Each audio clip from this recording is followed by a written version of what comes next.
I'll start with this one. Okay, so this is the disparity gap. So it has to do with having a growth mindset. So the growth disparity gap, as you grow due to having a growth mindset, you by default create a disparity, a gap between you and others who choose not to grow. This makes connection with certain people near impossible as you grow. Don't be confused by numbers. More people does not necessarily mean right, better, or of sound mind. So most people, I think, get confused as to why we're here on this earth. Maybe they think we're just working and showing off. I don't know what they think. But it's deeper than that. It's more philosophical than that.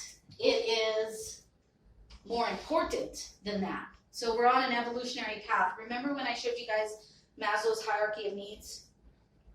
So that's the goal, is to move beyond those first two stages, past safety and security, to love and belonging, and beyond to self-actualization. Most people don't get there because they fear change. Fearing change, fear itself is the barrier. These people here that you see on that handout and that you see here that are all lumped together, they're rooted in fear. They see maybe you moving up this chain of growth, or this, these stairs, or whatever you want to call it, of growth, and they will honestly believe that you're a hater of them and that you want to be one of them. They will believe that without a shadow of a doubt. Even though you have evolved and grown, they will taunt you and lead you to believe that they have something that you don't know about, which would be impossible, right? So the disparity gap, right? The goal is to bring these people up, but they have to wake up on their own. It's their choice. It does affect us, though, and I'll show you a little video by Deepak Chopra. It affects us because we are at a pivotal point in our history where if we don't steer the ship in a different direction, we will hit the iceberg and sink, so to speak. True story. We will, yeah. And so people are starting to kind of understand that, even as birth rates go down. There's a reason for that. Birth rates are going down. A lot of people feel like, why have a baby in this climate with the uncertainty that's ahead of us? Because it is uncertain. I mean, you ask some spiritual people and they'll say, oh, we're going to get to the other side of this. Possibly. You ask others and they're more realistic. We may not get to the other side of this. It depends how many people are willing to wake up and move towards unity consciousness and get out of duality and separation, which has been the long-standing belief system. I call it battle of the beliefs. So when you still have more people that believe in these old shame-based mindsets, we don't have enough people to tip the scales. We don't. So if you look at this next handout, are you on excuse, avoidance, or victim island? So I drew two different islands. One is ego island, hell on earth. One is authentic island, which is heaven on earth. So when we talked about the healing process, and I talked about that in my first video, I talked about that in the first class, we fragment. That's the trauma, right? We fragment. We become our authentic self, and we become our ego self. When we become our ego self, we choose the island unconsciously that we want to be on, which is ego island, because we believe we have to. We believe that there is no choice. It's subconscious. If I am to survive as a young child in this world, I have to be on this island with my mom and my dad and my brothers and my sisters and my cousins and my ninas and my aunts and my uncles and my grandparents, because they're all on ego island. What am I going to do on authentic island by myself? No one taught me about authentic island, right? This is something I have to navigate on my own because these are new thought processes. So all these things around ego island, addiction, grief, I am better than you, I am hotter than the sun, I'm fragmented, I shame you, I gaslight you, I'm comfortable here, old religious beliefs, put it in God's hands in quotes, enable, fear, quantity matters, there's more of us here, so it's got to be better. You're alone, so it's got to be worse, right? You're not entirely alone, but it can look that way. Rejection, confusion, wounds, codependency, conformity, power, greed, lies, trauma, power in numbers. I am nice and calm, I put that facade on. People like me, so I must be on the right island. I have an illness or a barrier, so I'm a victim. I had a poor upbringing. Well, didn't everybody? So you make the choice what you're going to do with that.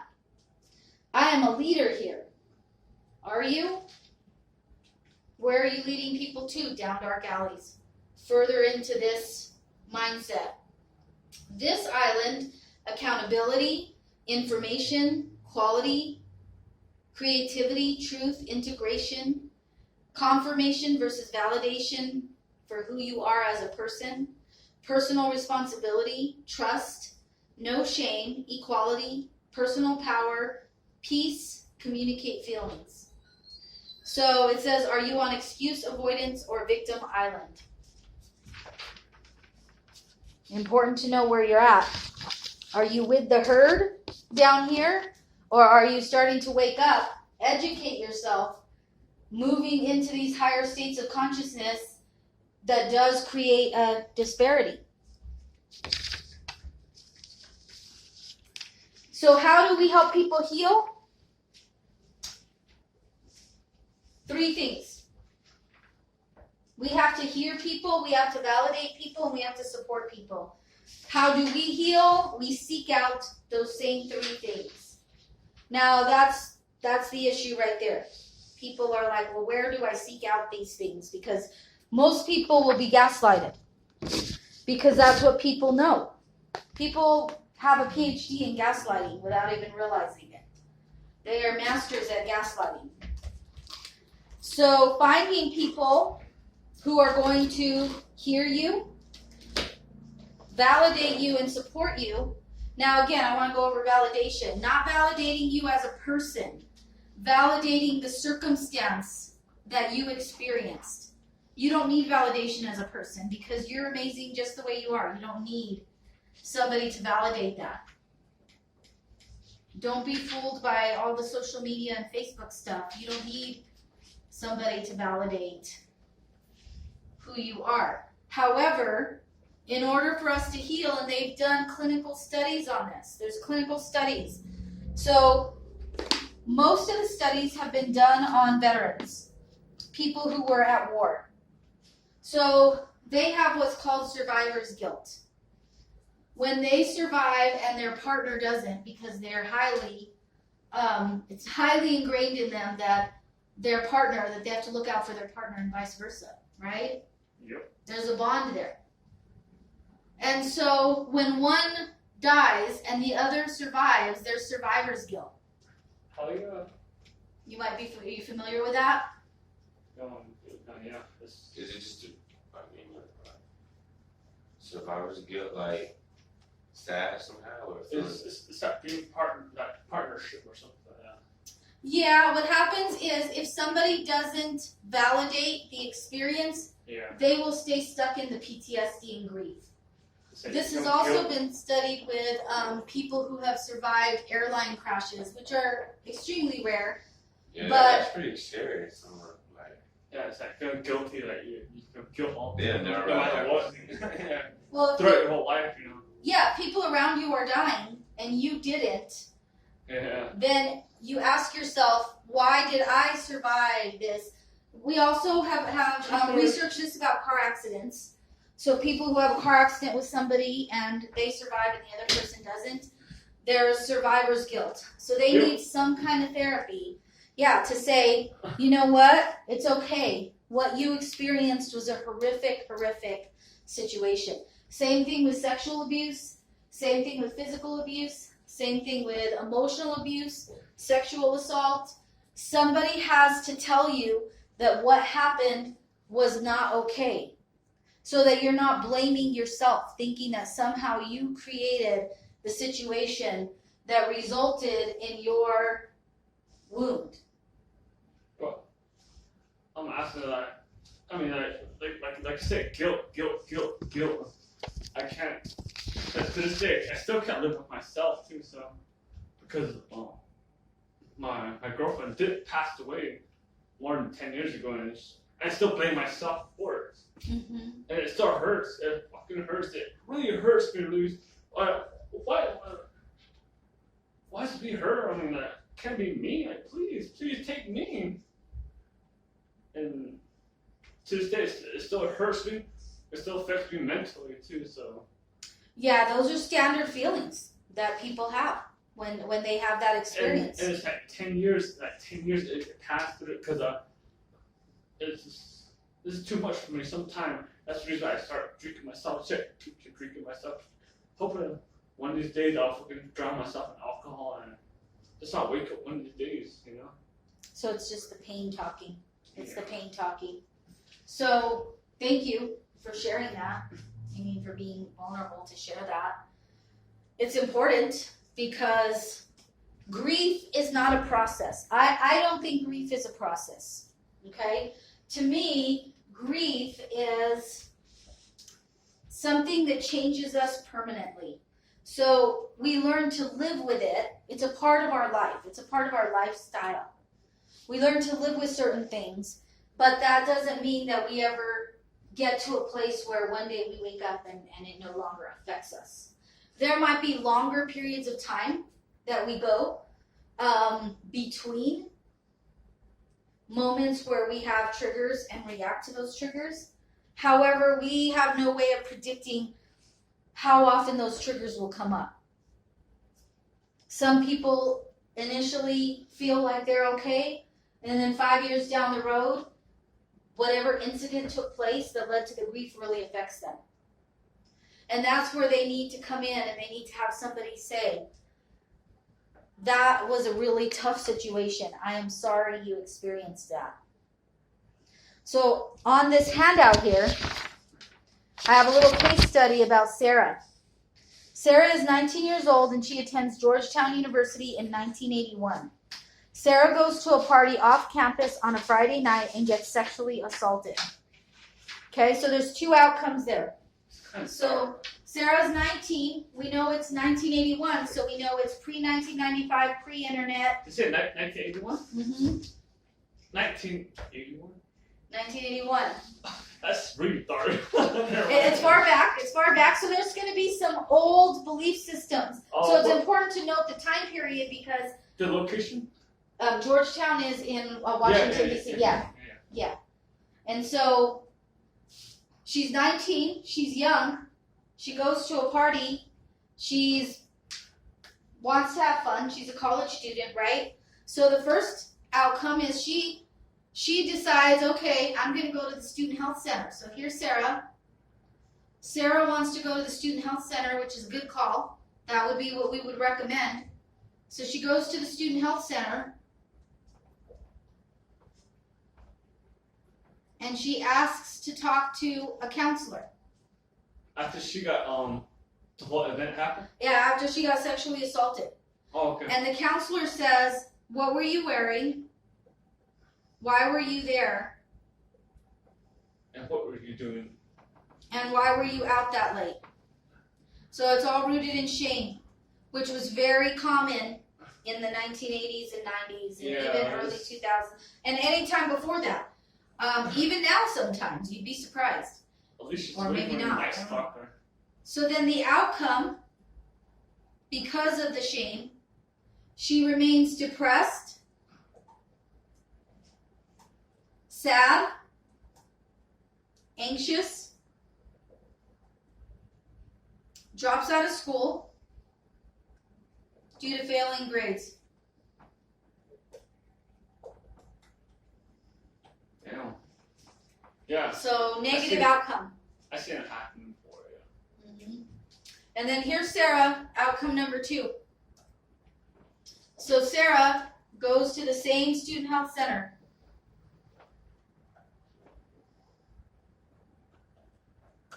She gets a different counselor. That counselor is up here on the growth scale. In 1981, some people were.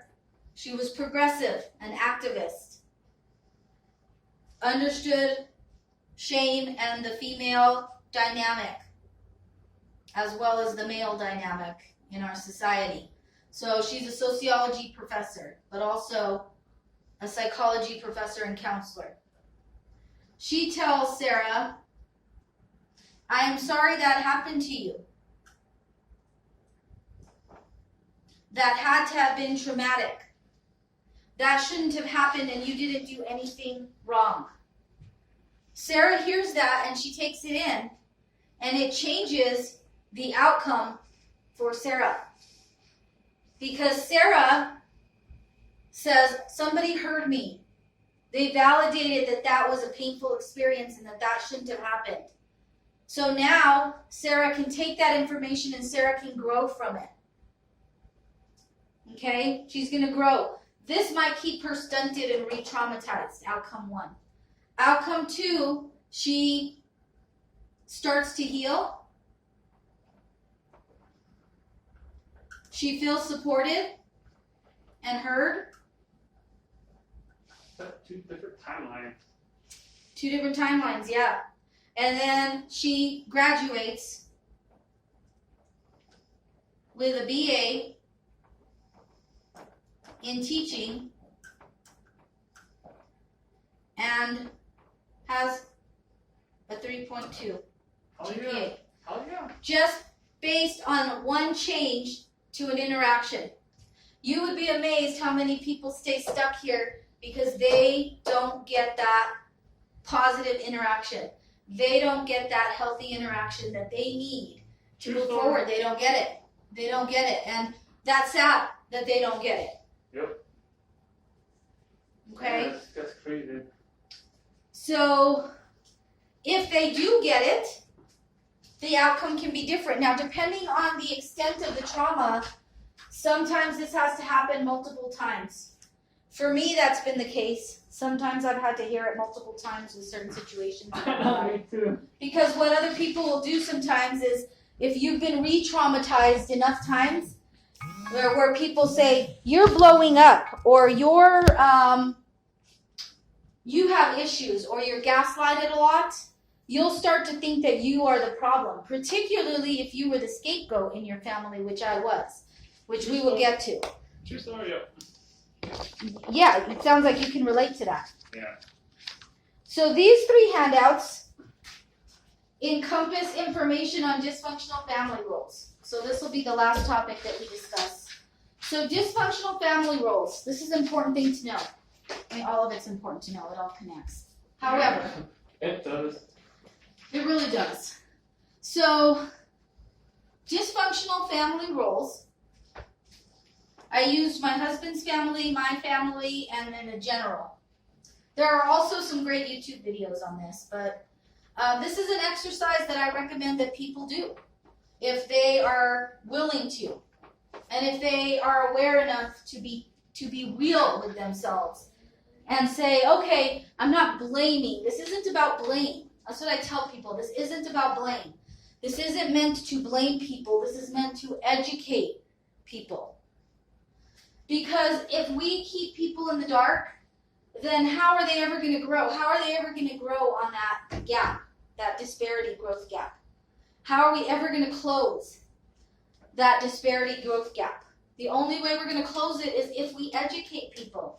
But people, when they're not ready, they stonewall the information. They say, I don't want to look at that. That's not true. I don't need to see that. My family doesn't have those issues. They do, though. Every family, to an extent, does. So I have a general one.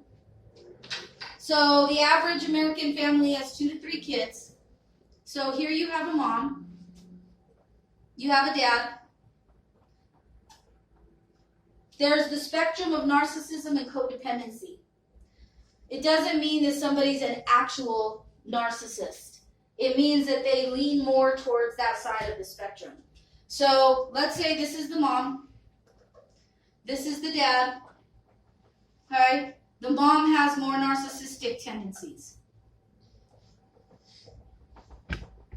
That means the dad is codependent because that is how it works. I wonder how many people have one kid, female wise, and decide not to have anymore.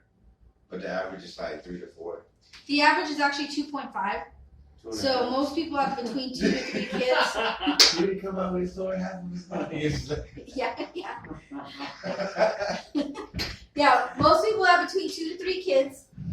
So half is mean they raised the kid half of their life and they lost them, or like not? no, half means that they take the average. So let's say some people have 4 kids, some people have 1 kid, some have 5, some have 2. Average it out. They average it out, and when they average it out, 2.5 is the average. Yeah. Meaning that most of